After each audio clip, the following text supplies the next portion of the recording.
Welcome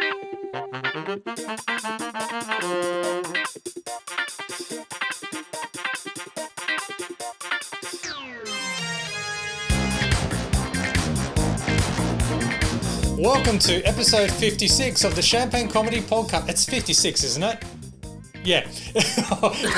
We talk about the best Australian comedy show from the 90s ever made, Frontline, and other D-Generation comedy tidbits. My name is Matt, and joining this podcast today is Alison, Daniel, Kim, and Tony. Hi. Hey.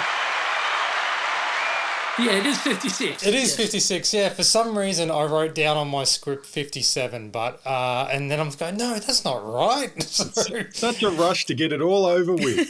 Oh, yeah. All right, and thank you for joining us on this Champagne Comedy Podcast episode.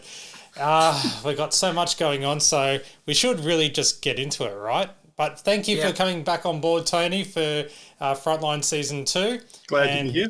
Yes, and Alison, after your hiatus from previous episode. Yeah, I was disappointed to miss the pencil chat. More talk about pencils and pencil grips. Maybe as a bonus, I can tell you my pencil grip horror and shame. Was it a giant pencil? Pencil grip is not a euphemism. I'm coming in late here. No. They last episode they actually spent about 5 minutes talking about pencil grips. It was good content, to be fair. It just wasn't relevant. You mean the plastic things on the pencil, not some sort of obscure sexual practice I don't want to know about. Okay, good. Yeah, would you believe it? We were scrambling for things to talk about. I'll say. I'm just wondering that I'd drifted away and I'd come back and it'd turned into some sort of hardcore, raunchy chat kind of what, thing. About and stationery? I'm not prepared. It's the internet. Anything is possible. It is true. Hey, Office Works is now an adult store because of us. Well done. Yeah. All right.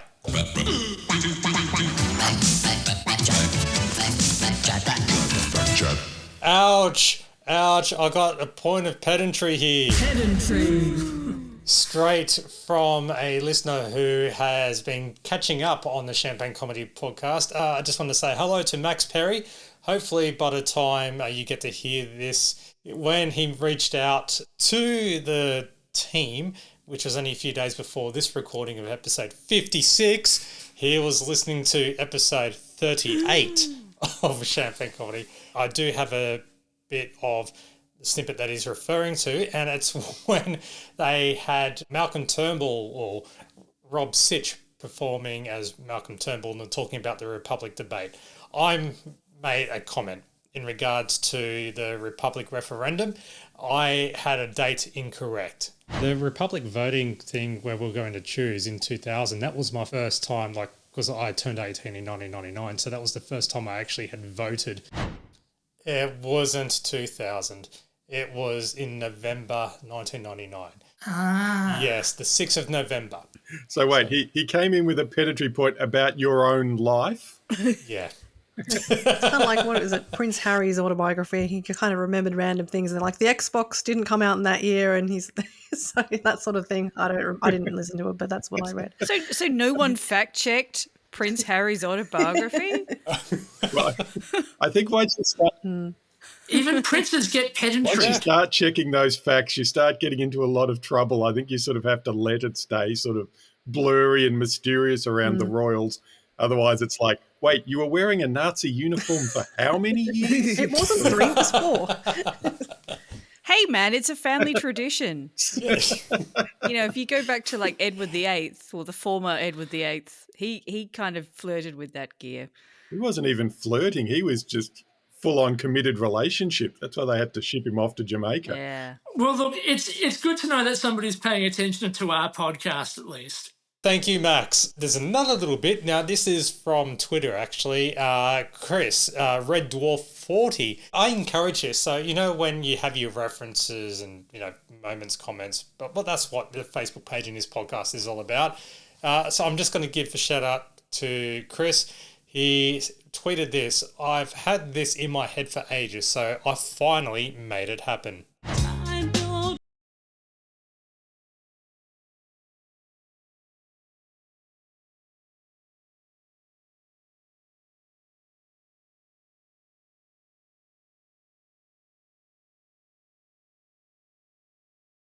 Yeah. Somebody needs to slip that in, get this Yes. on Triple M style, without them noticing. Have we got a TikTok account we can put that on? Yes, we do actually, but it's very dormant at the moment. In fact, I can tell you the account. Maybe it'll encourage me to be a bit more active on it. Go and harass Matt at TikTok at Champagne Comedy. That's a good address. There should be like a reaction TikTok to that 99 Republic thing where, I don't know, Yeah. someone does I'll a do dance, something. I assume, is basically TikTok, isn't it? Well, I assume when Matt says he's going to be more active on TikTok, he means more dancing on TikTok. So get onto it. Another one is we're still on the Backchat the news really, and Champagne Comedy contributor Mason Hellcat, he actually runs the Instagram account the Late Show _Champagne Comedy. Geez, we're all out there, aren't we? And he received a special item in the mail. Yesterday I received this original 1993 Season 2 Late Show cap. It's the Late Show cap with the green brim. Sarah, thank you so much for sending this on to me. Sarah had been tracking these caps herself for 30 years, finally got her hands on one. The only question remains is, do I wear it or does it go straight to the proverbial pool room? You got to get that quick. And that's the same guy with the cup of tea and toast. But you can see the video. It's on, as I said, the Instagram account, the Late Show _Champagne Comedy, or go to our champagnecomedy.com YouTube, and you'll see the video there too. And I encourage as well, if you ever film yourself doing the odd quote and it's somewhat tasteful, send through the video. We'll feature you on the YouTube account, but you don't get any prizes though, so that's not going to happen. You do get our respect, though, although that doesn't. That's not much value. Speaking of the Street Talk segment, there was a bit in the most recent episode of the Team Effort, the podcast Team Effort, with Tony, where they were actually talking about doing the Street Talk segment. How many hours did you put in the car park? Half an hour. How much material did you get out of half an hour? We probably got 10 minutes. That's pretty good. It's too much. It's 1-to-3 ratio. Let's not forget that Tony and Mick Oh, we would film for 5 hours to get 4 minutes. on the Late Show, on the street, just Yeah. killing Really? it. Yeah. But that was in the days when Famous people clips. weren't used to being No. filmed. So there was no sort of, people are professional now. No, They're ready for their These close-up. humans were not professional. So how long? So you and Mick would go out with a couple of questions, or how many questions would you? Just one topic. Okay. And Santo Chilaro was filming it on a home video camera. Yes. And no one filmed anything on home video cameras in those days, so people just assumed we were students. Yes. But then what happened is by the end of the second year, everyone knew who we were. Yeah, and they were doing gear at you. Exactly, and it just wasn't funny anymore. Yes. Nothing real was happening. And I remember Mick saying, if we do a third year, we're going to have to go overseas where no one knows who we are. Wow. And I think that's what the Chaser, didn't they have to do that? Yeah, they did do that. Get Yes. too well known. Yes. Just going back to the cap, I was wondering, Mason's friend Sarah, whether she was just tracking the cap down for him or did she find a cap as well? Because if I had a cap, I would be holding on to it.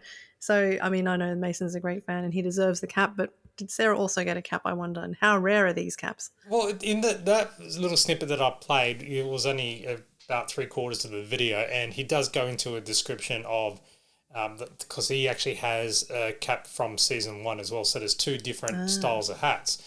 And with that as well, he did say that Sarah had been tracking a bunch down, constantly tracks them down. So she's obviously received or has got a few of them in storage. So Sarah, where are you? Hello, where are our hats? So she's starting up her own cap kind of business, perhaps. She can get enough and she can sell them on. I'll happily buy a hat.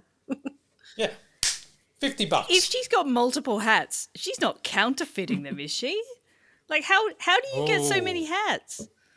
Yeah, well, I had a counterfeit Late Show cap that I lost in Moscow in 2007. I'm still not bitter about it, you know.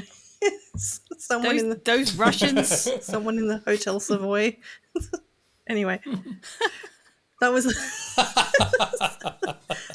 Was it the Late Show, but it was spelled LAET and show? It was the Late Shoe. Yeah, the Late.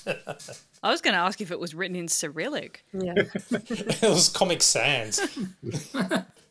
All right, more news. Now with the front bar, I don't know if anyone caught it. I didn't, but I did see the social media clip, and they had Eric Banner on. And he was promoting his new movie, The Dry 2. No, and he Force made of it... Nature, The Dry 2. Sorry. Yes. All I refer to with Forces of Nature is that Sandra Bullock movie. Oh, look, it's just... It is like large font, Force of Nature, then it's got The Dry 2 underneath. Yeah, because the book it's based on is just Force of Nature. And they make sure there's a bit in the movie towards the end where Eric Banner like stares off into the distance over the bush and talks about how nature is a force and it can't be tamed and blah blah blah. And you're kind of sitting there going, just find the body, just find the body. That's all we want. And he finds the body and he goes, "Gee, it's a little dry." No. Does he say, "Damn that force of nature" or something? Yeah, shakes his fist at the sky. Damn you, nature. Yeah. The thing that got it was that after seeing The Dry, like they had a big media-y thing for out at the cinemas they built out at Pentridge for the first one. And everyone's standing around afterwards. It was a big sort of gallery party, which is very tawdry.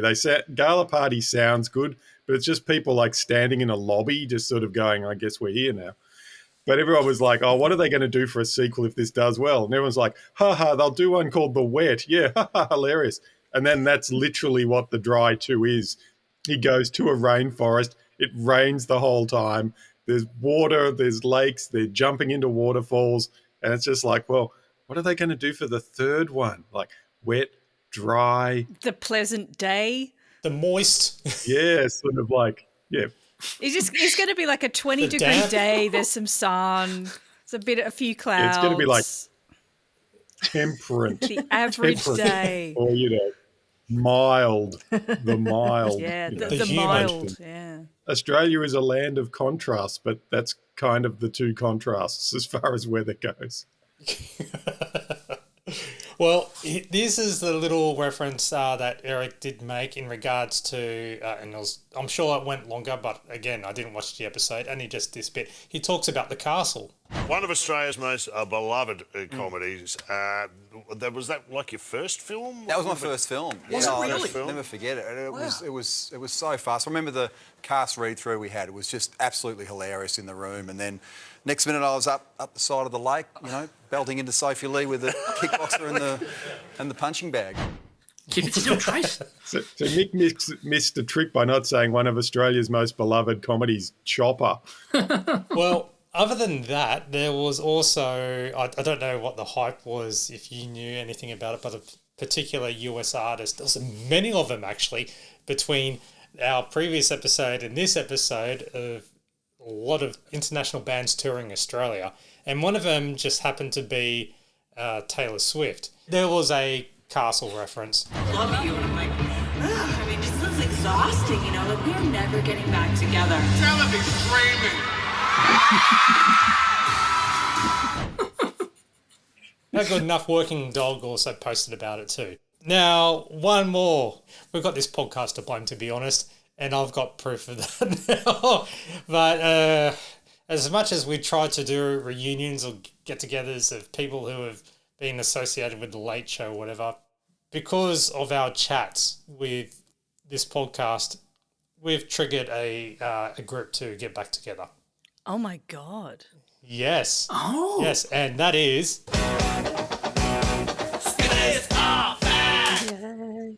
The Sharp are returning. You can thank us later, everyone. You can thank us later. The Sharp. Yeah. And that was because of our chat with Pete Collins from episode 35 of the Champagne Comedy Podcast. And I quote, "This interview was very much a catalyst for getting us back together in 2024. Wow. And they've now trying to be active on social media. So they've created a Facebook page. If you go to our Champagne Comedy Facebook page, you'll see it there, and people are going nuts over it. If you follow The Sharp on Facebook, they're also on YouTube and Instagram. In fact, on their official YouTube account, there's the Champagne Comedy Podcast interview. So you get to see that in full. Yeah, they're reuniting to do a tour to celebrate 31 years of Skivvies. The all-important 31-year reunion. Why not 32? too. They can't hold out any longer. I can just imagine it now with all the people attending the tour in their skivvies. All the, forget all the Taylor Swift people dressing up as Taylor Swift and all their friendship Bunch of bracelets and middle-aged things. We got people skivvies. getting their skivvies out. Yeah. They could sort of dress up as the different eras of the Sharp, the skivvies era, all the other eras they had. The skivvies era, the era after the Sharp, then the next year after the Sharp, the year after. No, that year was a bit flat. That The blunt. Yeah, there we go. And also one more thing, in regards to our pencil talk from last episode, big shout out to the show PBA FM. They were inspired by our random exciting chat about being left-handed, and Ben writing in they actually asked the important question: if you're left-handed, do you have any trauma from learning to write, sketch, or worst of all, do calligraphy? I think they lost followers because of No. So sorry guys, but thank you for listening. That is the show, those guys on the show PBA FM. Oh, Jesus! Yes, it is Daniel G and his program guide, TV Week, Eat Your Heart Out. All right. So we'll get straight into what was up against Season 2, Episode 3. On the ABC, Robin Oliver in the Sydney Morning Herald gives our upcoming episode of Frontline a thumbs down. Thankfully, he was very short, sharp, and to the point. He writes, excruciatingly unfunny and compared to a competitor, dead meat. But anything that may persuade the regular current affairs programs to lift their game is welcome. So, I don't know, I suppose we could call that a very backhanded compliment, perhaps. After Four Corners and Media Watch, it's another episode of Absolutely Fabulous. It's Season 3, Episode 2, titled Happy New Year, originally aired in April 1995. As Adina and Patsy prepare to attend an underground rave on New Year's Eve, they receive an unexpected visit from Patsy's long-lost older sister, Jackie, played by Kate O'Mara. She is still here, and so am I. You have failed on all counts now, Pats. This is going down as the worst New Year's Eve on record. I am now being taken into the sitting room to watch the New Year in on telly. That, in my book, darling, is about as low as you can go. Sorry, William. How did you all spend your New Year's Eve last? I was watching it by myself on ABC TV or ABC iView. I watched it for a little bit, and then by 11:30, I turned it off and played PlayStation. I've got to say that, I was spending it in front of the screen as well. Sort of, watching a bit of ABC. There was quite a lot of music being played on the other channels. And then around 11:30, we started watching that New Year's Eve tradition, the Village People movie, Can't Stop the Music on Channel 9. Good choice. The Goot, the movie. Although we found out just shortly after it started that there was a video archivist by the name of Flemish Dog who was playing the same movie but off of VHS that was taped off Channel 9 in Adelaide in 1983. Wow. With the original commercials. I think there were quite a few people tuned in for his broadcast. I would watch that. I love it when people do that. It just, it's fantastic. That's passion. So I suppose if that makes me sad, so be it. It'll make me sad because especially when you see ads that are going, hey, you can buy houses for... Yeah, $20,000. Yeah, exactly. And buy an A.V. Jennings home now with... No, I was also sitting there watching that dire ABC feed, but on the terrestrial feed, not on the iView. Didn't want them to get any hits, No, it was really... Yeah, it was not great. But every year it's like, oh, what else is there to do? I don't want to go into the city. I'm in Sydney as well. But, how crazy is it over there? Much better, much more civilised. But, Patsy and Adina, they don't like that. So, well, yeah, just thinking, considering you are in Sydney, Kim, in order to get any sort of good vantage point of the harbour fireworks, you'd have to be there, God, at least 24 hours beforehand, I would think. Oh, it's getting worse every year. At least it's not as bad as New York, where reportedly you may have to go wearing an adult nappy. Oh yeah, I know people who were in Times Square, and then everyone had, well, the male people had to bring bottles, and it was Oh. I've been in New York for New Year's, and I've never ventured outside. TV is actually the more civilized option here. I did once attempt the London fireworks, and it was a bit adult nappy time. The problem was actually leaving, having watched the fireworks from the bank of the Thames. They shut loads of the tube stations to prevent crowding. And I walked for ages to the one tube station that was open. And of course, it was massively crowded. And they were letting in a few people at the time. And so everyone pushes forward. And by the time I was about a metre or so from the gate, there were so many people crowded in around me that I thought, I'm actually going to get crushed to death before I make it inside. Oh my God. And I almost did. So that was a fun New Year's Eve. Yeah. And since then, I've been watching the BBC coverage. Yeah. Well, I don't know. Being in Geelong, I got to hear the exciting Geelong fireworks, but where I live, you can't actually see them. So I just heard a whole lot of random bangs and shootings. But to be honest, no different than usual. Are you sure they were fireworks, Tony? I'm assuming they were fireworks, but they could have been shootings because, I couldn't see them. And I was also watching Lock, Stock and Two Smoking Barrels. So it may have been the television. Oh, I was going to say, that's fantastic surround sound. It just sounds so real, like it's outside. But basically, all I know, where I am is far enough away from the fireworks and the action to sort of, all you get is just like gangs of roaming teens who look like they're looking to break into cars and stuff. So it's kind of, it's sort of, it's not quite the same atmosphere as The Purge, but it is sort of that like, let's just keep the doors locked and stay inside and hopefully it'll all blow over kind of vibe. You're sounding like a 3AW caller now. These young people and their enjoyment of life. I think basically you're better off watching a good film or the coverage of the fireworks on the TV because, even if you're standing there on the shores of Sydney Harbour or the Thames or in Times Square or something, the footage of the fireworks is never going to be as good as what's on TV because they've got multiple angles, they've got helicopters, it's all choreographed and it looks amazing. So watch it on TV. The thing I don't quite get, like when I was young, 1,000 years ago, New Year's Eve was always kind of sketchy. It was just like a lot of drunks and, partying 20-somethings going out and going nuts. And now it seems to be very family friendly. Like there's 9 o'clock fireworks for the kids and it's all sort of this thing that like families and large groups go out to do.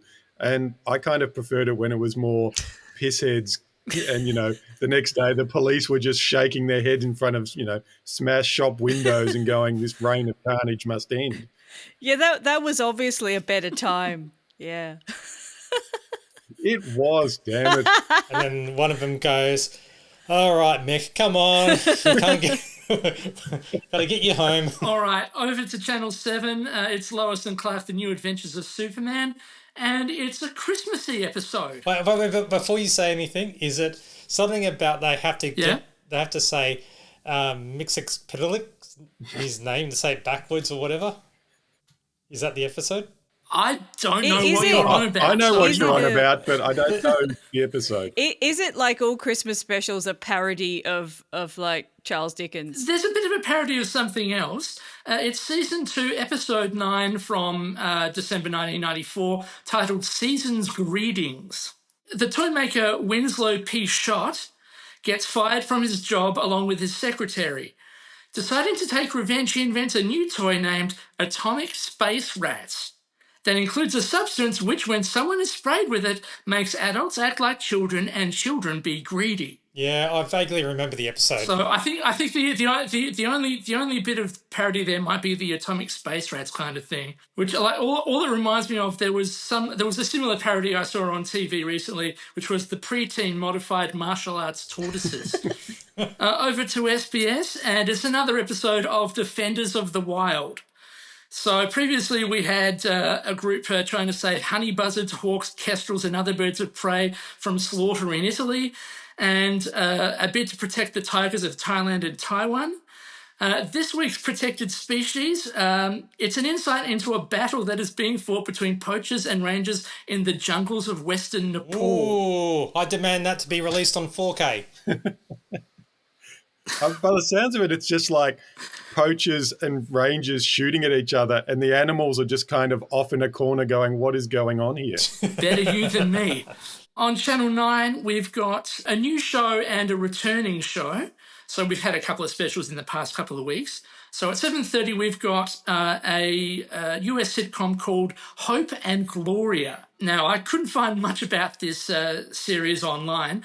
It starred Cynthia Stevenson as Hope Richardson, a high-strung television producer, and Jessica Lundy as Gloria Oots, a tough-talking beautician who become neighbours in an apartment complex in downtown Pittsburgh.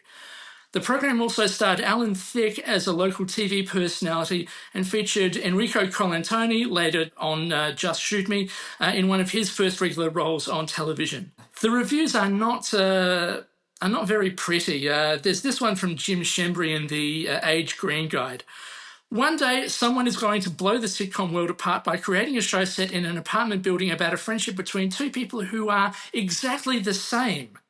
No diametrically opposed personalities, no clashing ideas on how to run each other's lives, no annoying mannerisms designed to create myriad points of friction that the writers can exploit until cancellation. They could call it the doppelganger couple. Until then, it looks like we are going to have to endure the continuing stream of odd couple clones from the US. The latest, Hope and Gloria, has a slightly inventive premise. A snaff, sensitive new age female, becomes friends with a gruff, rough, uncouth female who consoles the snaff when she is given the once-over by her hooty wicko, husband of 10 years who is cheating on her. It is mainly guilt that drives Gloria, the gruff, into the liaison with Hope, the snaff. So her threshold of tolerance for Hope's wide-eyed outlook on life is as predictably and conveniently low as it is for her witty former husband, whose ideas of child-rearing are delightfully irresponsible. Cynthia Stephen was fabulous as Tim Robbins' associate in Robert Altman's The Player, but as Hope, her key direction was obviously to whimper a lot. The chief direction given to Jessica Lundy as Gloria was to clearly make like a truck driver. She does it well. Well, that sounds so exciting, just like... What was that show that Grant Dodwell was on and Shane Withington? Oh, gosh. Willing and Able. That's the one. Yeah, that just sounds like a really bad pun like that. So Hope and Glory are and Willing and Able. Been there, done that. Meh. So, how long will this last on Channel 9? I won't answer with an answer like 4 or 5 weeks. But at 8 o'clock, there's something a lot better. We've got the return of Frasier. Hey. Oh. Hey, baby, I hear the blues are calling. Tossed salads and scrambled eggs. Yeah. Oh, my. And maybe I see. And it's a pretty iconic episode 2, in my opinion. Season 2, episode 3, titled The Matchmaker, originally from October 1994.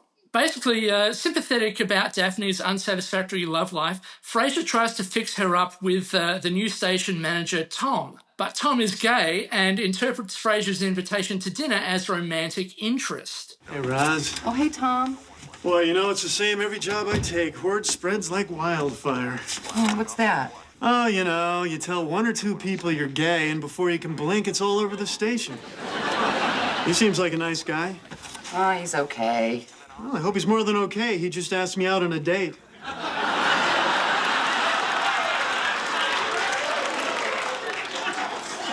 Frasier just asked you out on a date? Yeah, well, he asked me to his place for dinner. So I wanted to ask you, is there any particular wine he likes? Well, listen, Tom, there's something you need to know about Frasier. What? He's nuts about Chardonnay.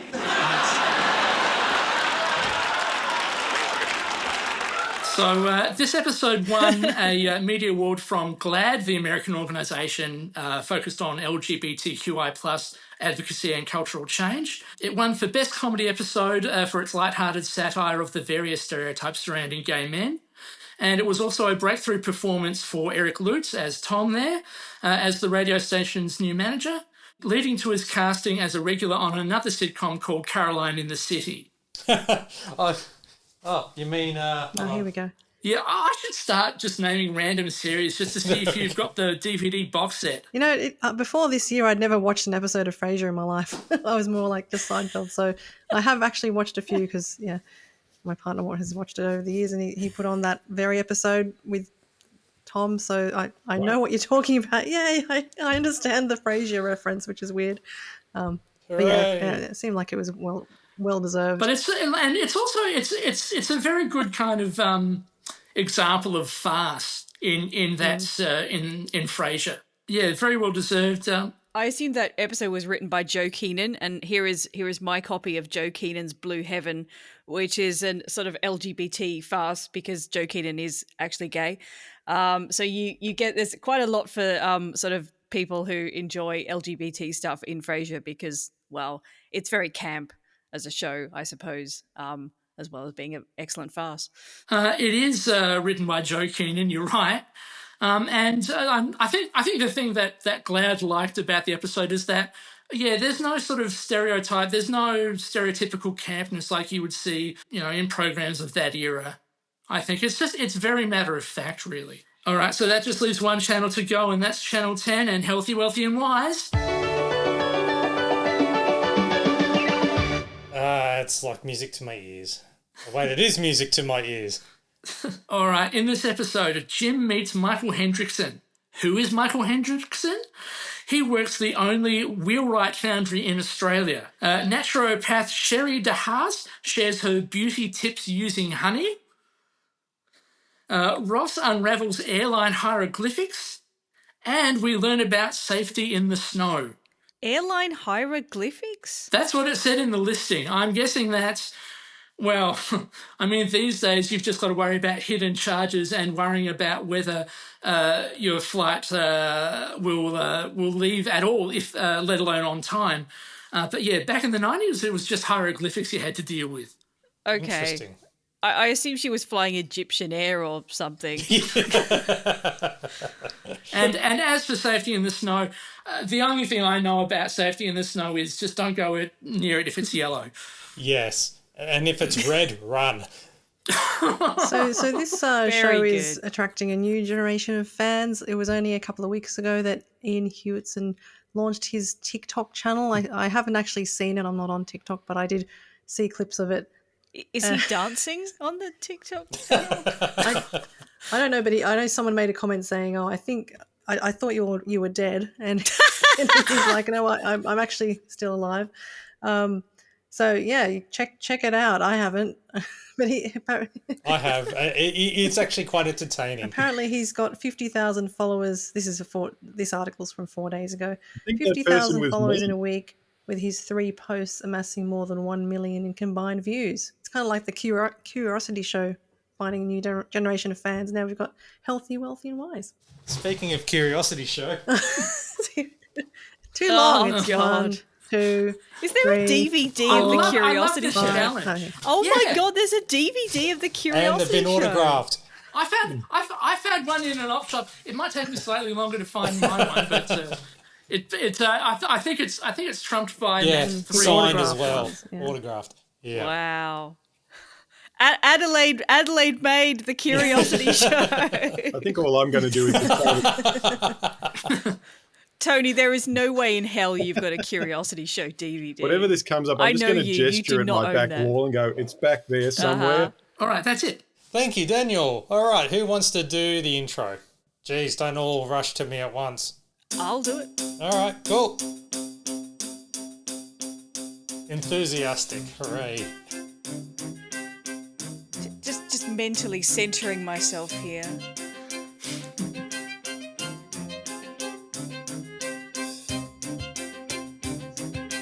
Four, 3, 2, cue in. Hello, I'm Alison. This is Frontline Series 2, Episode 3, Heroes and Villains, broadcast Monday, August 7th, 1995. Yay! Very professional.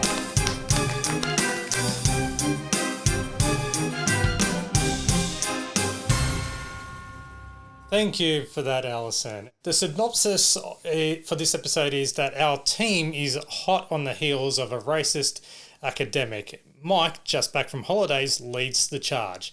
Now, it's not a complete thumbs down, but yeah, it's a bit more of a serious episode. But I found this... So serious that it starts with the cold open. Yeah, exactly. Yeah, it's first ever cold open. Yeah, and we were at the publisher's office with a meeting with the publisher and the professor who has written a book that's mainly full of statistics. It's all it is. It's a book of statistics. Statistics. But the publisher wants to push it further, of course, putting the spotlight on the chapter about race and hoping to catch the mainstream media's attention. So How slimy is the publisher, do you reckon? I reckon that publisher, and not related to any publishers that I've had to deal with personally, but that felt very spot on.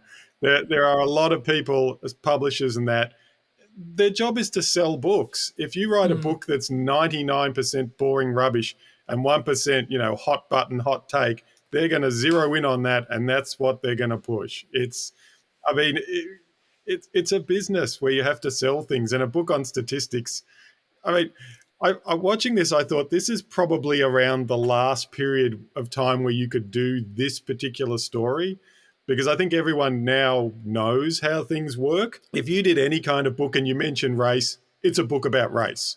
That's just what happens. And I think people now would know. Whereas in the 90s, I think there was people still kind of thought, oh, no, my book is about a lot of things. People will pay attention to, my overall message. Whereas now everyone just knows, look, if you mention race or any other hot issue in your book, that's what your book is about. Yep. You know what they could have done to avoid a lot of the controversy that happens throughout this episode, all because of the publisher deciding to push this angle, is that if they just had a Mad Magazine fold in towards the end of it, it might have been a bit more easier. If they hadn't given it that cover with a swastika on the front, it would have been fine. The thing is, like, in the 90s, there were loads and loads of books with swastikas on the cover, and they were all, like, kind of World War II novels aimed at, like, men who were into war. Even further back, you would always find, like, all these sort of thrillers from the 70s that would have a swastika, but it was made out of American dollars, or it was a swastika, but it was made out of, like, gold ingots, and it was like, oh, yeah, those Nazis, and they're doing stuff with money. Oh, evil. Whereas now it's just like, yeah, no, don't do that. Just don't put that on your book. Did we all spot, by the way, who was playing the publisher? No. A well-known comedy figure from Australian comedy in the 80s. She was, in fact, played by Mary Keneally, who was from Australia, You're Standing in It. Played Debbie in Tim and Debbie, and also the wife of Rod Quantock. There we go. Australia, there You're you go. Standing in There's It on your DVD. Australia Standing in It DVD. Yay! You have them in alphabetical order on shelves next to the table. Easy. My comedy DVDs are on top of, like, a shelf behind 3 other layers of DVDs. It's like the last time I went to try and get an Australian title, it took me about 20 minutes to dig it out. So unless you want like a 4-hour version of this podcast, I'm just doing that. This is the reason why I'm now single. So just my collection's just... This is the reason why you are a catch. This is why the women are flocking to you. Yeah. If anyone wants to date Matt in the Sydney area, send in your CV. Just send a photo of your DVD show. Written applications only. Yeah, and send a photo of your DVD show. Hot DVD collectors in your area. Yeah. Yes, and I'll be even more impressive with the age if you decide to send me your collection photo that has Laserdisc. Ooh. Yes. Yeah, there we go. That's my age. Must have Laserdisc player and screen 65 inches or larger.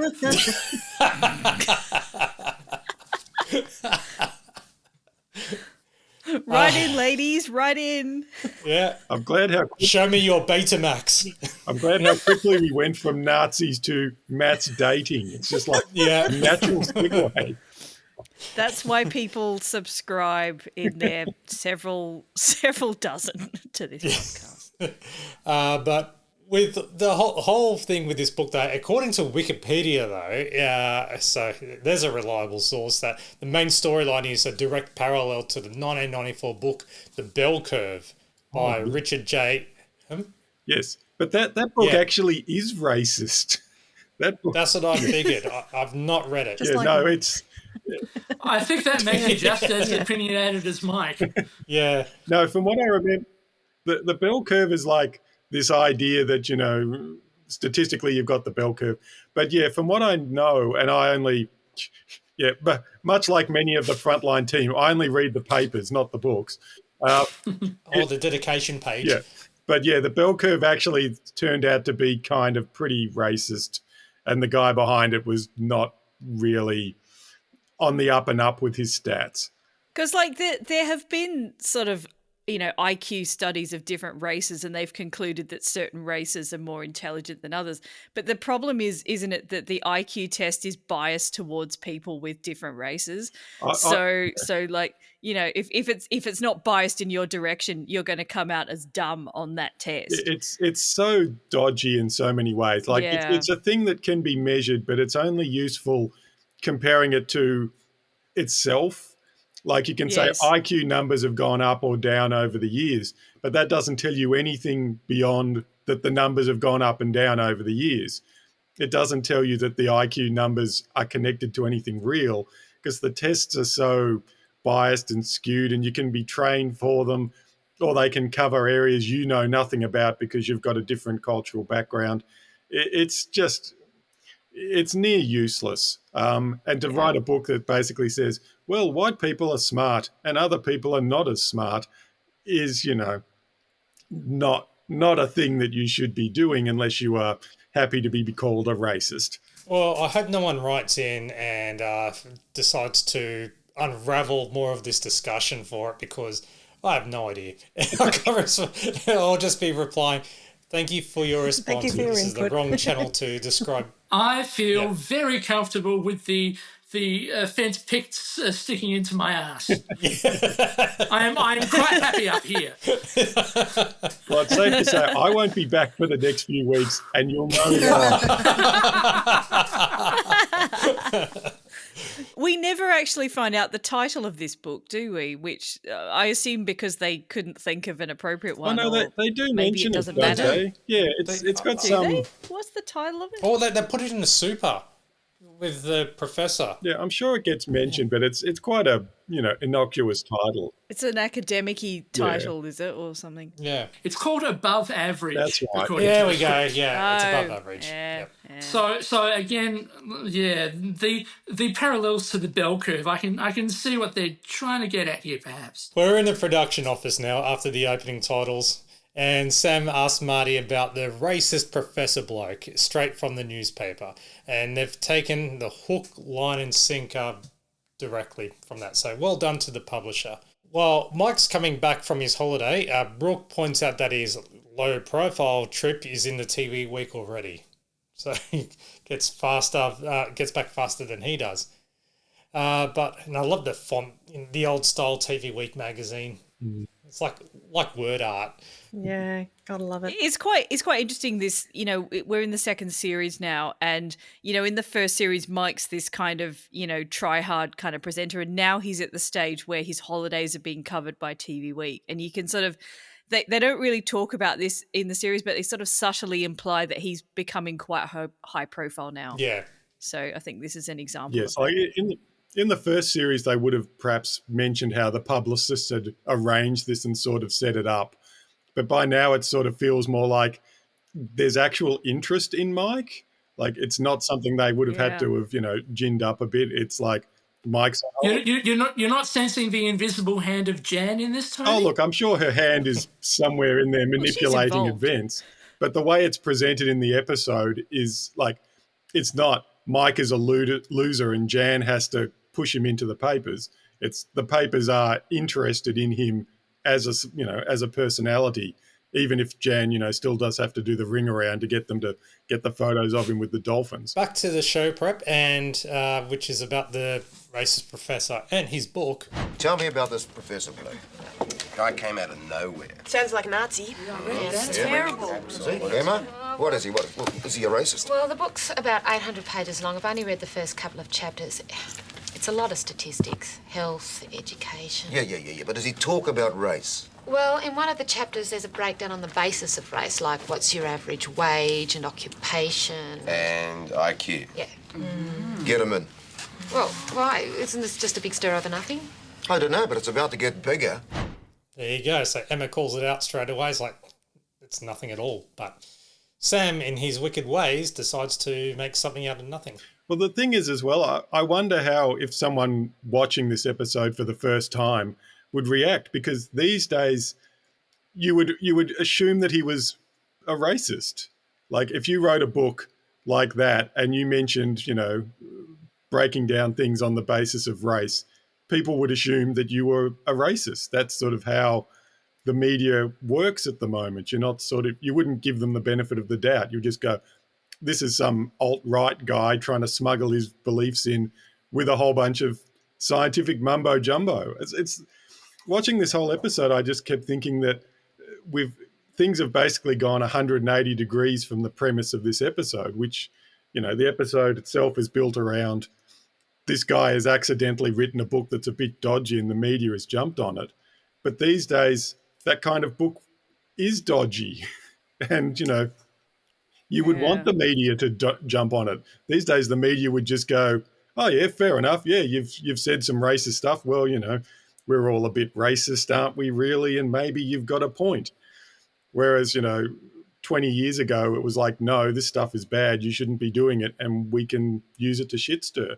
No, it's like bloody like Pauline Hanson, isn't it? Everyone was like, "Oh my god, she's so racist," and 5 years later, she's on celebrity quick shows and whatever it is. Dancing with the Stars. See, these days, this professor would be a semi-regular guest on Andrew Bolt or something. He'd be embraced by the conservative media. Yeah, and that would be, he would, regular media has spurned me, but Andrew Bolt will give me a talk. And then after 5 years, the next book he writes is really just full on racism. Yeah. They need to, because there's a buck in it. They need to do the sequel where he's just got an even more racist book out. Now, Brooke has a potential story about a heart transplant surgeon named Dr. Caffey, and he has worked on a child flown in from Asia. Now, I originally, with this comment here, right, I thought that Brooke was saying in regards to that, it worked, operated on the child, flown in from Asia, and then Sam has now said, pity that he's Asian. I'm thinking, you straight away... Yeah, and that was the first sign of, okay, this is the straight up labelling racism type thing within the episode.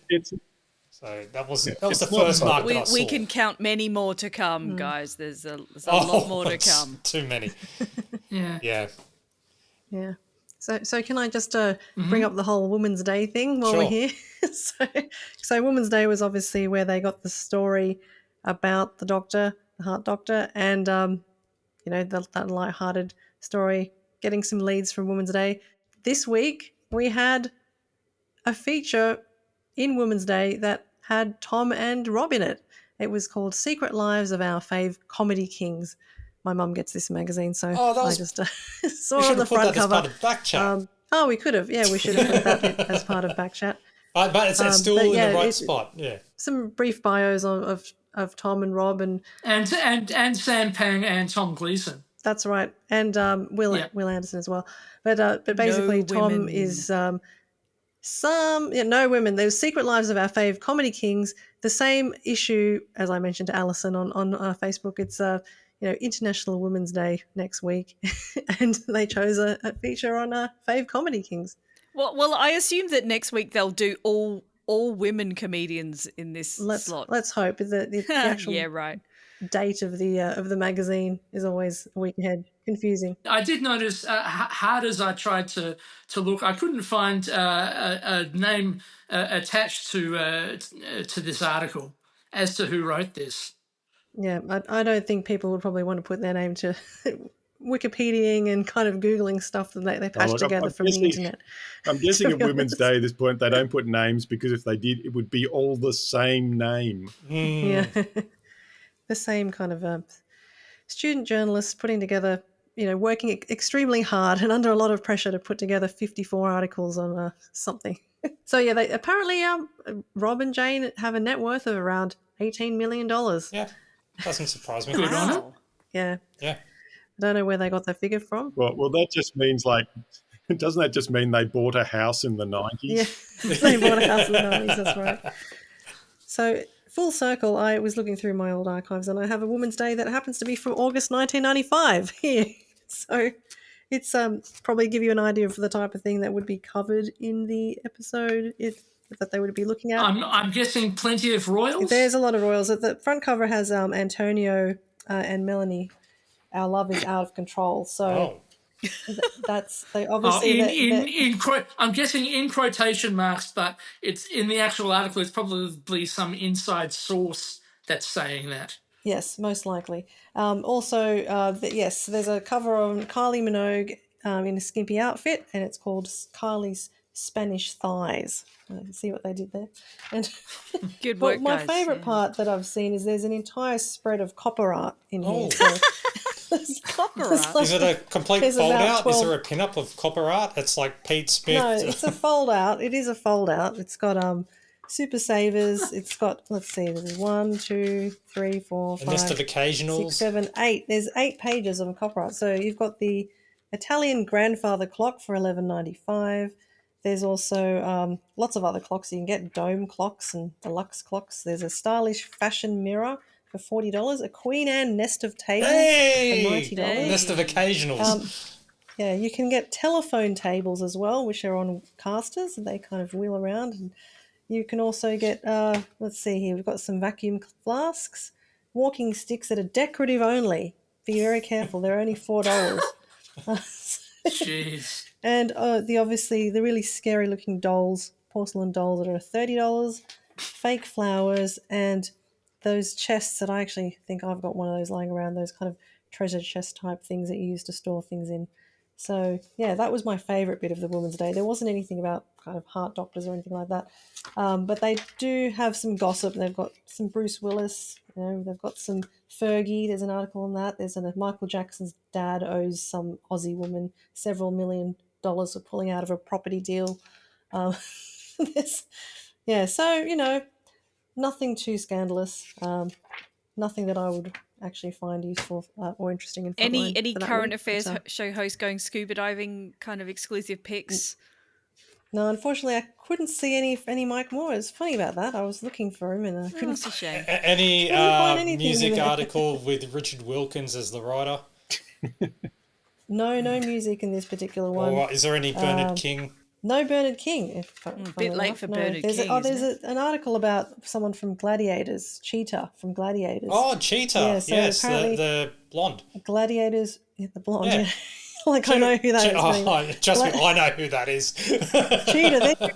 Gladiators wrecked her marriage. Apparently. Okay.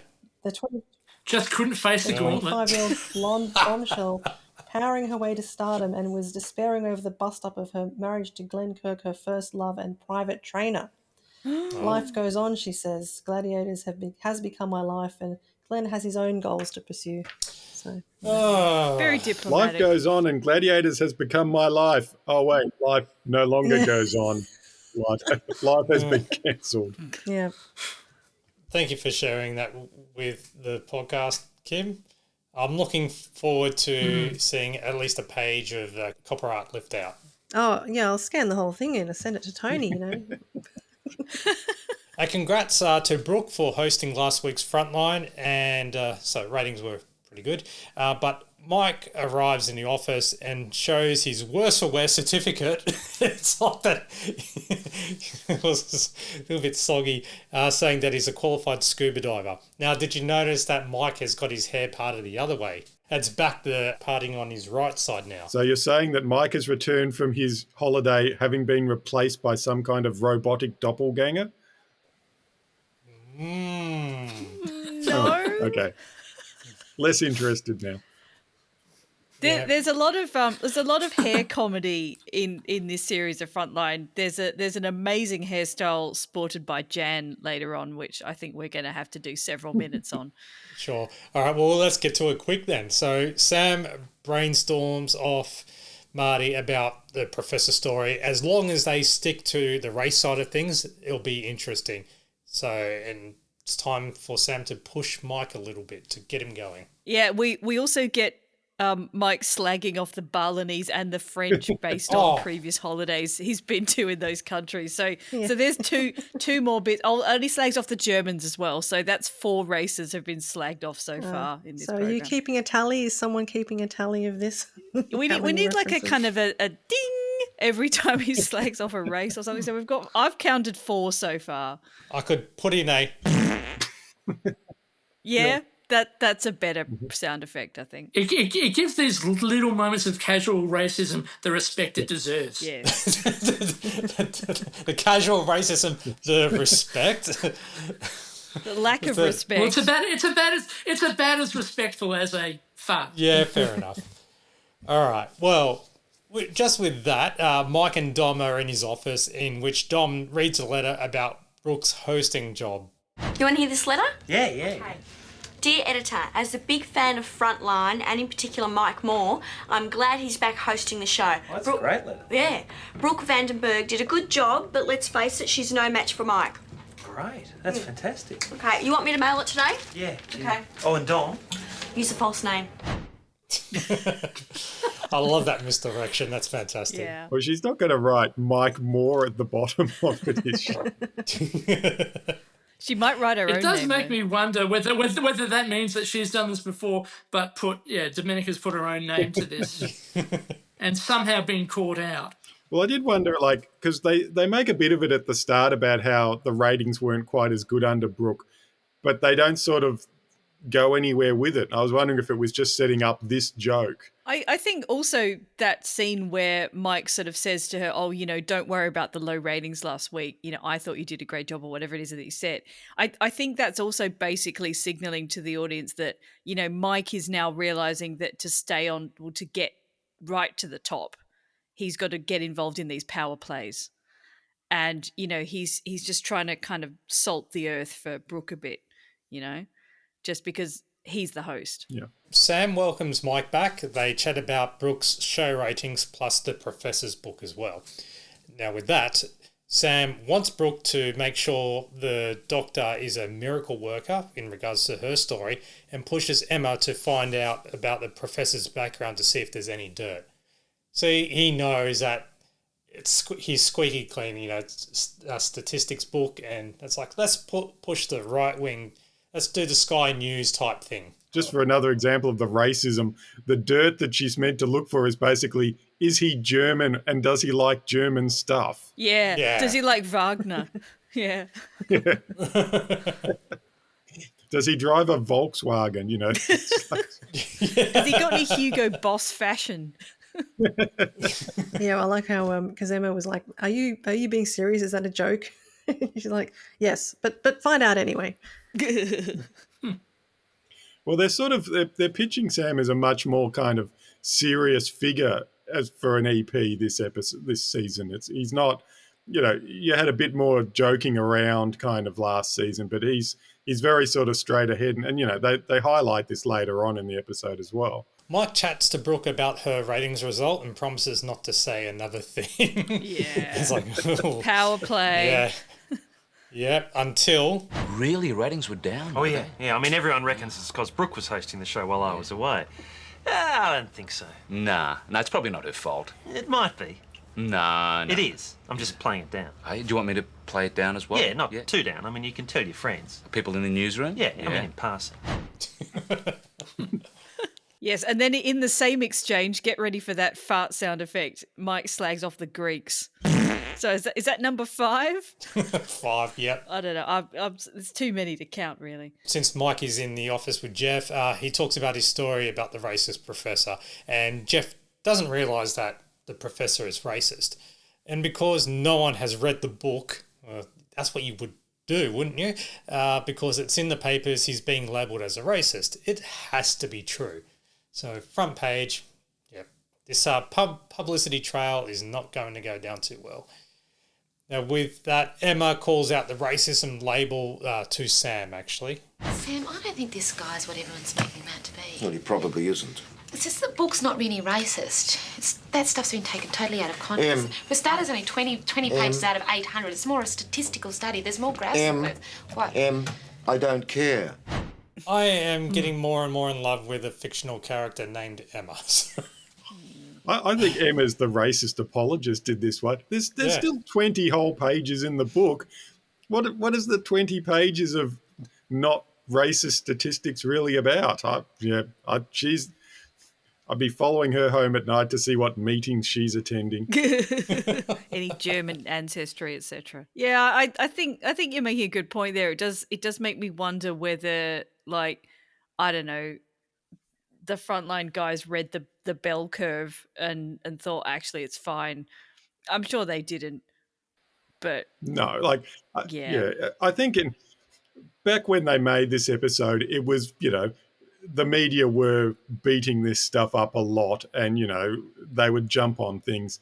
Whereas now I think just the media environment is so much different that anybody who does any kind of book and they put this stuff in it, even if it's just a little bit, they know what they're doing, and it's a dog whistle to a certain section of the audience. It'd be like, look, your boring statistic book is boring, but would you be willing to say that one race is better than the other and we can sell, 5 times as many copies?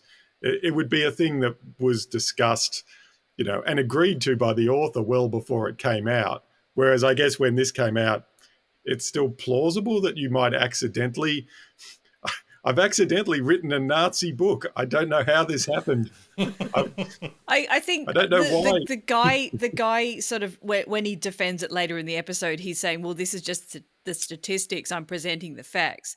And the problem is that he's not actually saying, are these valid facts? He's not questioning the methodology by which he derived the statistics. That's the episode itself, the episode makes a couple of jokes about people dismissing, this scientific mumbo jumbo. And it's sort of that idea that is slightly out of vogue now, that in the past, science was this objective monolith that, if science said it, it was correct. Whereas now I think people are a lot more aware that even, science comes out skewed based on the beliefs of the people performing it to some extent. There's a big difference between coming up with a vaccine and coming up with a bunch of statistics about race. And one lot of science is probably pretty reliable, and one lot is the kind of thing where you'd look very closely at the people coming up with it and why they felt we needed a book of statistics that touches on race in a way that says one lot of people are not as good as another lot. Yeah. Yeah, no one really... deep. The conversation about bias in the 90s was quite on the fringes and quite naive, I think, is the basic conclusion. Yeah, it just wasn't a thing. It was a debate that people felt was settled. It's like, when you had all that quote-unquote ironic racism comedy, 5 or 6 years later, when people would like, oh, yeah, we've worked out racism, we can make a joke about it. And then, as it turned out, we hadn't, and it probably wasn't a good idea. No, and it all exists on heyhey.tv. Oh dear. Subscribe now. So back to the episode, and Mike tells Jeff that his plan to be more clever to nail the professor. Let's ignore all the evidence. Oh, ignore the evidence. Yeah, ignore that scientific mumbo-jumbo. Let's just expose him for what he really is. Yeah, a statistician. No, a racist. So all I straight away thought was the modern take of alternative facts. Yeah. Well, I like the way that, the rejoinder is that he's a statistician. It's like, because the Nazis never had any statisticians. There aren't any evil statisticians out there. No, obviously not. Spotlight then goes on to Mike's feature in the TV Week, and he tells Jeff about his holiday, dropping, oh, there you go. There's just some more casual racism, right? Yep. and do another one, because we had the Greeks and then the Balinese. Now Sam consults Marty over Emma's view on the professor story, with Marty giving Emma praise. So there's a reference. And this is something we sort of, it seems to crop up with each season of Frontline, which is the EP going, what's up with Emma, and Emma going, "What's up with the EP?" With this episode, it seems that Marty is Sam's conscience because he keeps going back to Marty asking asking his opinion or his thought. Well, I guess he sees Sam sees Marty as kind of a kindred spirit. He's the guy that's like him in the office. So it's like, well, what do you think of her? Yeah. I haven't been around long enough to get up to speed yet, but I'll trust your view. He's the hope to his Gloria. They're pretty much the same. There's no difference between them. Brooke is at the hospital now to interview the heart surgeon, Dr. Caffey. And so that's just a bit of a polish. The fact that he had cancelled his operating room to do this thing. So there's your warning sign that he's cancelled. Someone could potentially have, died literally because of his cancellation. But oh no, he's a bit full of himself, isn't he? It's quite interesting because, Dr. Caffey, obviously, he absolutely understands how to get what he wants out of the media and publicity. And you contrast that with the professor who absolutely has no idea what he's doing in this world. Yeah. Mike's preparing to read the professor's book, and as he gets into the office, again... Here we go. He drops some casual racism with Call the Cleaner. Yep. Yeah, I'm not even going to repeat it. Don't repeat it's out of context. It's wrong, even though it's written in the script book, though. It is written in the script book. Look, I think it's lucky. This is the kind of episode you could only do, a year or so into the show, because if you did this quite early on, Mike does not come out of this looking good.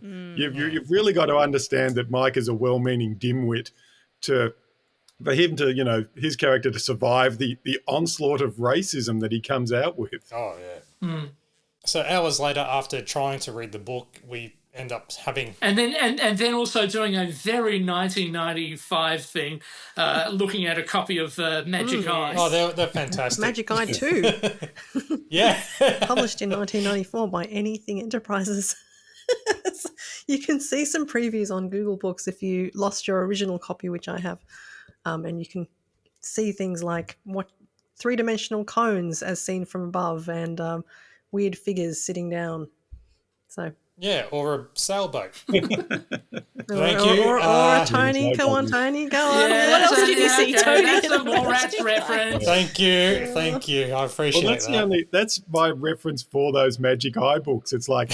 when Mallrats came out, and that was like 94. Yeah, that's about right. Yeah. Dom checks in on Mike, and not even getting past the first few pages, he labels the professor a racist. Mike calls it how he sees it. Yep. Yeah. Cross-eyed. And cross-eyed. Yeah. In the edit suite, though, Brooke is struggling to create an image for Dr. Caffey, and the key difference is that he mainly does bypasses and not transplants. But Marty is there to help her out. It's the heart. That means life to most people. This guy spends his day saving people's lives. Whether it's transplants or... In fact, that's what you say. It's not just transplants. For the doctor, he does life-saving heart surgery every day. This is good. Now, about the multi-million-dollar home. Even more impressive. And Dr. Miracle Worker doesn't even need to do this. Cool does that. It goes from his chilled conversational voice to his voiceover. He's already written the script. He's on a roll there, isn't he? And I just like the line after that where Brooke says, "Oh, I think he's a bit up himself and he's likes the spotlight," and then Marty's like, "So you two have got a lot in common." In the makeup room, Mike is being prepped, and Sam checks in to see if Mike's read the book and has his notes ready. But Emma's actually written out all of Mike's questions, so Sam decides to push Mike a little bit. It's like, really, Em? Why aren't you doing it? Type thing. Brooke's Dr. Caffey story goes to air, and during the break, the professor arrives in the studio for his interview. Thank you for having me on. I hope this will clear things up. It's been a pretty horrid 3 days. Yeah, I'm sure we'll be able to do something. See, my book doesn't set out to make a judgment. I mean, it's a statistical regression of a completely random set of variables. That's right. It's for other people to interpret. And Mike's just giving him not the cold shoulder, but just like, yeah, looks whatever. the other way. It's for other people to interpret. Yes. And they have. Now, on air, Mike does push the story across and grills the professor very, very harshly. You mentioned race. Yes. You attributed characteristics on the basis of race. Statistical characteristics. That's racism, Professor. No. You said it. Yes, but I Professor, you said it. That's racism. Well, Mike, I was indicating factors that can be altered. Well, that's social engineering. Isn't that what Hitler did? Well, that's not social engineering. Well, now you're an apologist for Hitler. Well, I'm referring to my book. I guess, Professor, you would deny the Holocaust as well. Yes. Yes. No. No, it's mathematics. Very much, Mike is very much embodying Godwin's law there. Yeah, he makes a few logical leaps, very large leaps between sort of concepts, doesn't he? But yeah. So I think even Sam thinks he's gone a little bit too far, don't you think? Sam's loving every moment of it, though. Yeah. Oh, he loves it. It's Emma's like going, oh, what the hell? Like, this is the mess that she's going to have to clean up. I feel like the main difference between what's happening here and what would happen today is that basically it feels like in this, at least Frontline are calling out this guy for being racist, even if the way they're doing it is kind of a bit crap. But like these days, someone who'd said something a bit edgelordy about race would basically be embraced by the right-wing media and would become part of their sort of really crappy gang of people who say, I can say that actually. You're not allowed to say this anymore, but I'm going to say it. Those sort of people. And it sort of feels like, maybe this was a slightly better era of the media in that at least they're taking a definite view on stuff, Well, you'd imagine now if someone wrote a book like this, they'd get them on to explain their views in a way to make it clear they were being racist, but perhaps being racist was good in this thing. Yes. Like they would be saying, so you're saying certain groups are not as good as other groups. Well, maybe we need to pay more attention to that kind of thing. And maybe we need to, work on that rather than just going, well, you're just being a horrible racist. And this thing is your book is a house of lies. Get it out of here. That they would engage seriously with the idea that, well, maybe some, groups do need to have more attention paid to them by, say, the police, Yeah. You would just find that today's is media exactly would be where more, it would go. Yes. would be more accommodating of these ideas. It wouldn't be pushing back on him as saying the unsayable. It would be, at last, someone saying what needs to be said. Yeah. Yeah, I mean, it's props to Frontline for actually calling this stuff out and saying, look, this is how these shows create these kind of controversies. But it's just a bit iffy watching it because you sort of go, well, the controversy that Frontline's, beating up is probably actually a real controversy. Yeah. The way they're sort of saying, oh, look, the media was wrong to beat this up. I think from today's vantage, you sort of go, well, no, this book does sound sketchy in like serious ways. And the approach Frontline's taking, which the episode presents as bad, is probably the approach not, you wouldn't want Mike Moore's insane logical leaps to be, the way that you counter this sort of thing, but you would want the media to counter it in some way. Yeah, you just don't want to go quite that extreme of Frontline, but you do want to question it. So it may be coming from today's lens. The thumbs down that was given to this episode may have been justified somewhat. Yeah, I mean it's tricky because it's a product of a different time, and the whole point is to be funny. And I think this episode still has plenty of good jokes. But Frontline is always sort of walking that line of wanting to educate and sort of put forward a point of view about the media. And it's important to realize that the media, just like society, has changed a lot since Frontline came out. And some of the things that at the time Frontline really just assumes, well, this is a solid vantage point. This is a steady thing that we can say, being anti-science is bad. Whereas now you would be sort of going, well, yeah, being anti-science is bad, but what kind of science are you standing up for? Because there's plenty of bad people out there willing to use science to justify what they want to say. That's right. Yep. Yeah. Emma, Shelley, Dom, and Kate are now having a girls' night out at the pub, with Emma concerned if Sam likes her or not, in regards to career-wise. And good old glad Dom you being clarified Dom. that, because when she first says it, you think, "What? She likes Sam?" Huh? What? Crazy. Yeah. So the next day in the office, Sam and Jan praise Mike's grilling on the professor. Emma arrives in the office a little worse for wear. Oh my God, darling, whatever happened to you? I believe all the girls went out for a bit of a drink last night. No, we didn't. Brooke realising she's being left out there. But then that's where Jan's honeycomb type. Oh my God! beehive. She's gone full Patsy Stone with that hair. I think, Not much, hasn't she? surely. Yeah, it's an amazing haircut, but I do remember women of that type would go for that sort of top, sort of beehivey Rowan thing Bishop. in that era. So very on trend for Jan. She wears it well. She does look amazing. I mean, there's probably a whole can of hairspray holding that up, but she looks amazing. After Brooke realises that she's been left out of drinks, Jan distracts her about the Dr. Caffey story and praises her work. Dom gets Mike's delayed postcard from his trip to Bali. And with Mike dropping some more casual racism. Yep, it slags off the Indonesians for a bad postal system. And then the Indians, according to the script book. Yes. Double fart. It's the only time that actually makes sense, saying double fart. I want to know about the other context, but I feel like we're going to be here for another half hour if you explain that. Well, hang on. Speaking of changing context, though, we've all about how, racism and that was different in the past. But another thing I think that's changed in the past is the speed of the postal service. Oh, yeah. Because this episode, it sort of implies that, overseas mail would be quite swift. I get, from Melbourne, which is 80 Ks from my house, it can take more than a week for a postcard to get from there to here now. So I think they should have been surprised that Mike's postcard made it in the same calendar year as when he sent it off. Yeah. Oh, mate. There was that one time when I was originally living on the Gold Coast, I was expecting something from a company which their head office was in Brisbane. So it's just 1 hour, not even 1 hour, a little bit less, probably about 45, 50 minutes down the M1. And it took 2.5 weeks. Yeah. 2.5 weeks. And I was like, why couldn't you just let me drive up there and get it? Well, it's not the procedure.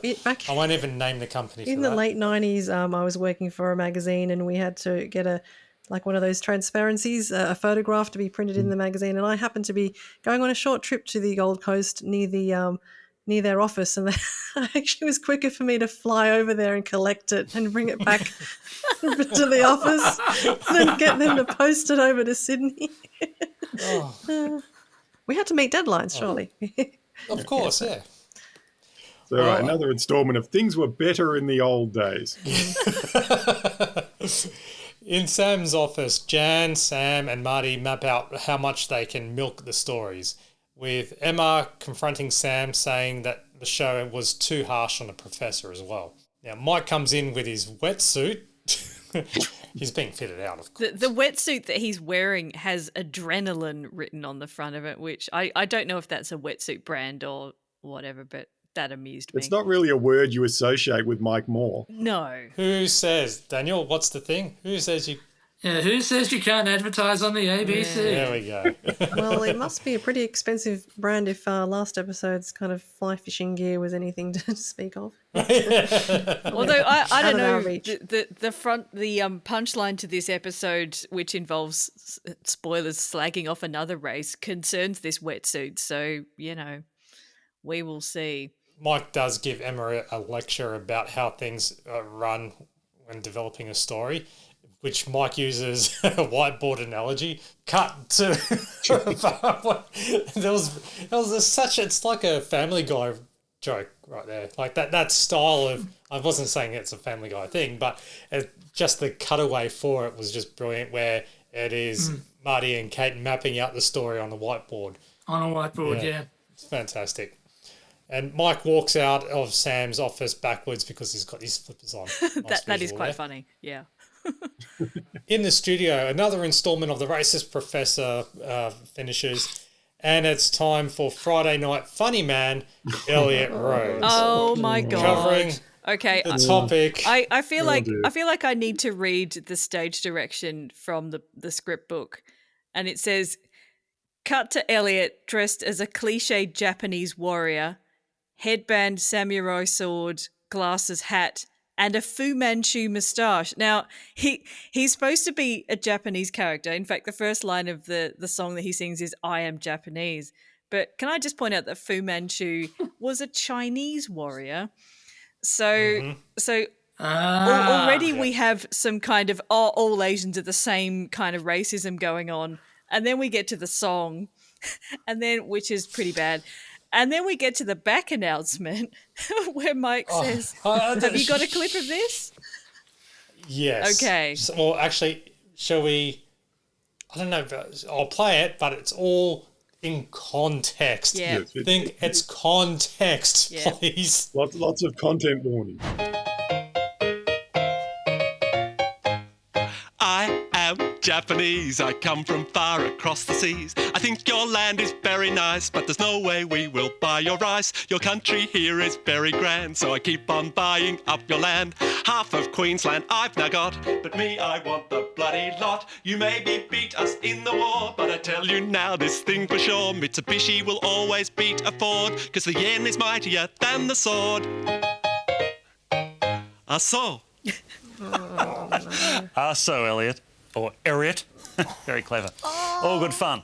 Oh my God. Oh, good fun. Isn't Yeah. it something that in stark contrast to the other times where Mike has had to sit through Elliot's song, he really seems to like this one. It's not like he's had to put on a false face.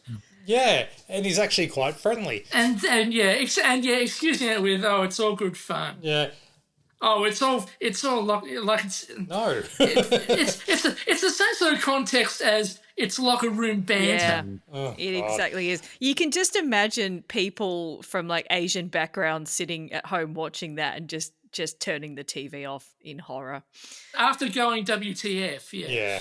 Now, after that song's finished, Mike has to run off as he's got a speech to do at a fundraising dinner for Dr. Caffey with Brooke and Marty in attendance. And, that speech, wow. The cynics told us medical stories don't rate. People don't like disease and sickness in hospitals. Well, Frontline took a punt.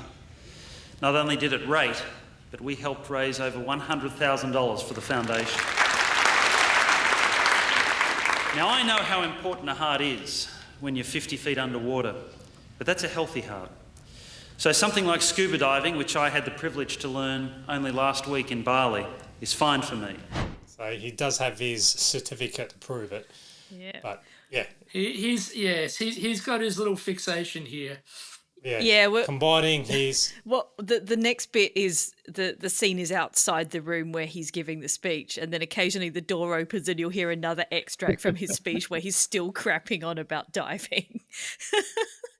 So that's quite fun. Just before we get to this next scene, what do you think about the shooting of this scene? Because I don't know about you, but to me it did look quite obvious that it might have just been only Marty, Mike and Brooke there with an audience shot from some other thing spliced absolutely. in. Are you saying that they didn't spend the budget on having a proper ceremony dinner type thing with all the extras? Or doing it in a proper ballroom or anything like that? Yeah, it's very obviously shot at Rip and Lee somewhere, isn't it? Brooke has obviously had enough, so she decides to have a breather outside where she meets Jonathan, played by Nicholas Bell. Jonathan is Mike's doctor, and he points out that Dr. Caffey is not the hero surgeon he appears to be. I mean, heart transplants sound all glamorous, but they're basically advanced plumbing that gets done just about anywhere these days. That's not a world first. No. I mean, he's good, but he's basically a bypass surgeon. That's just plumbing and almost as lucrative. And glamorous. Oh, yes, all that. Heart means life, you know. What about the little Asian boy? The Sultan of Brunei's nephew. Most of Caffey's Asian patients are rich businessmen who pay a fortune to have a top surgeon. It's a sort of status symbol with them. Then why are we raising money for him? Question had crossed my mind. Yeah. I felt like that bit was the medico of mirth burning a few bridges. Yeah. It's all about what the popularity of it is in regards to who the doctor is and then also what type of thing. And the most powerful ones, because Jonathan is actually working on his own research program that can help more pregnancies, but chlamydia and IVF doesn't sound too glamorous. It's all about the image. Yeah, you think that IVF would be kind of sexy, but maybe this was slightly before a lot of people were doing IVF. But yeah, the upshot of it is that he says, you know, all these points about how unpopular causes are not funded or raised in the professor's book, but we can't quote from the professor's book now. So you sort of get this guy's take on the book and how people have reacted to it, and his take seems to be, well, there were some good aspects of the book and they got completely overlooked by the small bit on race, which seems to be the conclusion being pushed in this. Yeah, that Frontline and all the media in general were looking completely the wrong page. You know, it's once again a perfectly something they could have done some good for the community, but the media have trashed it for their own ends. It's just unfortunate that it was doing good for racism in the community. Yeah. And the media were right to trash it. There's no easy conclusion you can draw, I think, from this episode on that point. Obviously, Jonathan ended up getting funding from doing voiceovers for 40 Winks. He moves into sleep research. And if you don't get that reference, Nicholas Bell does the voiceover for 40 Winks commercials. Nicholas Bell, of course, also went on to play Nicholas Bell in the games, and for a short time he was a cast member of Mad as Hell with Sean McCullough. And also the corrupt officer as well in Bad Eggs. Yes, so quite a comedy career. And also the reporter for about the moon landing in the dish. Yes. I must stress these are not to scale. That's the line. Yeah. Well, while we're going through actors' CVs, I'll just mention that the guy who plays the professor, John Lee, I looked him up, and he was actually in a 1964 episode of Doctor Who. Oh. So wow. he's actually a Tasmanian guy, but he sounds very British, and he had quite a long career in British television. So he was in things like Survivors, which was a kind of cult 1970s British show, and various others. Anyway, you can look him up on IMDb. Quite an interesting CV. He's the one as well, which Alison was confused earlier about trying to find his details. Yeah, and he is the chairman in the castle. He is the chairman in the castle, but also like his Frontline episode credit is not listed on IMDb, which confused me slightly. He didn't want to be seen as a racist. I'm sure that was it, and not some administrative error. Anyway, if you know how to correct IMDb, maybe go and put John Lee in there for that. I'm pretty sure. Isn't that how Tony Martin spends his weekends when he's not walking every street in Melbourne? Yeah. Well, updating IMDb. Counting how many Kyle and Jackie O stories are in the Daily Mail, isn't he? Oh, yes. Goodness gracious. So in the production office, Marty's eating from a breakfast cereal box that has Dr. Caffey's image on it. So it reminds... I couldn't find it in time, but there was... I swear there was... I think it was the professor at the Australian Institute of Sport promoting... Was it the breakfast cereal Guardian? You know, about cholesterol and stuff. Yeah. So I saw that as a little ribbing towards that, but also the Australian Institute of Sport promoting breakfast cereals like the Sustain and Sustain. Kellogg's Sustain. There was always Olympians on the cover of that box, wasn't there? In the edit suite, Emma gets Hugh to dub a story, which Hugh asks if he can wipe a particular tape with the professor on it who was trying to speak. He was being protested, so he couldn't get decent enough footage. But Emma is a bit stunned about it. It's like, what footage? And Hugh plays the tape in which the professor states his point that his book was about statistics only and he's not racist. And it wasn't used because Sam said it was boring. Yeah, and it was made to look like the professor was being shouted down when he wasn't. He got to speak. Did you notice this, though? In the Frontline book, the story behind the story behind the stories is that the scenes were switched. Yes. Yes, there's very little in the script as published in the book that it has changed in comparison to what's on TV. It's just they swap a few scenes and they change a few words, but there's really nothing of interest to point out. Yeah, because straight after that, that's when the story goes to air, right? Yep. And so you actually see the protests and everything else like that. But originally, that story that you see all the protests gets played before the edit suite, but they decided to do it afterwards. Back in Sam's office, Emma is extremely pissed off and decides to stand her ground, really. Let it be known, and how. You knew this book wasn't racist, but to say he's a decent bloke in the middle of a media frenzy is boring. So you fire up Mike to make this bloke look like the devil himself because nobody understands science and everybody hates racism. This is always going to be controversial. For a day, not 3 weeks. But resolve this thing? Oh, that's the last thing we could have happen. I mean, what would we do the next night? And I know it's our job to fudge stories slightly to make it work for television, and you decide to go all the way. I mean, you're the executive producer, that's fine. But show me a little respect here. Yeah. Hey, Sam, I don't know you well enough yet to say this, but don't bullshit me. That's powerful stuff right there. I think dramatically you kind of need to have that sort of scene because the whole setup of Frontline is that you've got Emma and whoever's the EP are in opposition. The EP is always pushing the sleazy angle and Emma is, the one that's on the side of right. But like in the first season, it didn't need to be spelt out because you assumed they'd come to a working relationship. But with the new EP, you've got to have a bit where she says, look, you've got your view and I've got mine, and I need you to respect my view on these things, even though I'm going to go along with your view. Because otherwise you'd be watching the series going, why is Emma putting up with this? Or why doesn't Sam just have her fired if each episode she's going to be complaining and not doing what he wants? You've sort of got to have this scene to spell out how their relationship is going to work. And yeah, I mean, the ultimate resolution is that Sam asks Emma, what do you want me to do about it? And she says, nothing. I just want you to know that I know, so don't treat me like Mike. And that's when Mike walks in and discovers a hole in his Korean-made swimsuit. Our final slag off of all the races, I think, I don't know, I've stopped counting. It's more than 10, I think.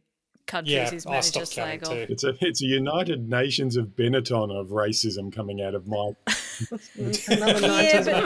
there's quite a bias towards Asia. I'll just make that point in this. That's the end of it, really, and that concludes Frontline Season 2, Episode 3, and the Champagne Comedy Podcast, Episode 56. We got there. Wow, what an intense episode. Yeah.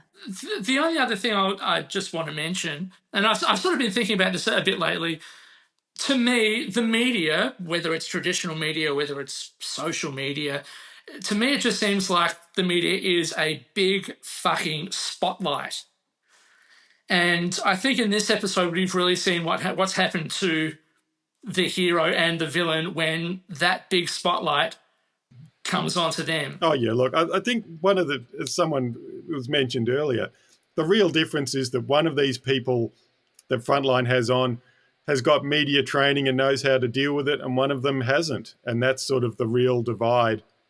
And I think if the episode had focused more on that might have made it a stronger episode, because I think that was a really important thing to say. That's like, look, if you know how to handle it, Frontline is, going to work out well for you, and if you don't, then Frontline's going to run over you and just crush you. And like I do sometimes wonder whether I would be able to cope if, heaven forbid, the big spotlight ever came onto me. You'd just run away. There's no way on earth you would want any sort of attention like that. Anytime anyone from the media comes towards you about something that you haven't arranged and you're not in control of, you just no comment and nope and back off, because once it's in their hands, they do not care a whit for you. It's just not good. Mighty fine words indeed from Tony. It's an important issue. Yes. If I'm guilty of anything, it's of caring too much. Once you take a breather from this episode, feel free to email your complaints to champagnelateshow@gmail.com, as well as check out this episode's show notes for all our socials, and Facebook search Champagne Comedy Podcast Group, and you can join the Cool Kids Club there. And don't forget, if you think that we're worthy of a beverage of sorts, go to buymeacoffee.com/TLS Champagne Pod. Thank you so much for coming on and surviving this episode, Alison, Daniel, Kim and Tony, and you, the listener. And again, please stay following us and so forth like that, but don't know if you're going to do that after this show. Anyway, I'm Matt. Thanks for listening. Bye. Catch you next episode. And most importantly, don't be racist. Yes. It's not cool.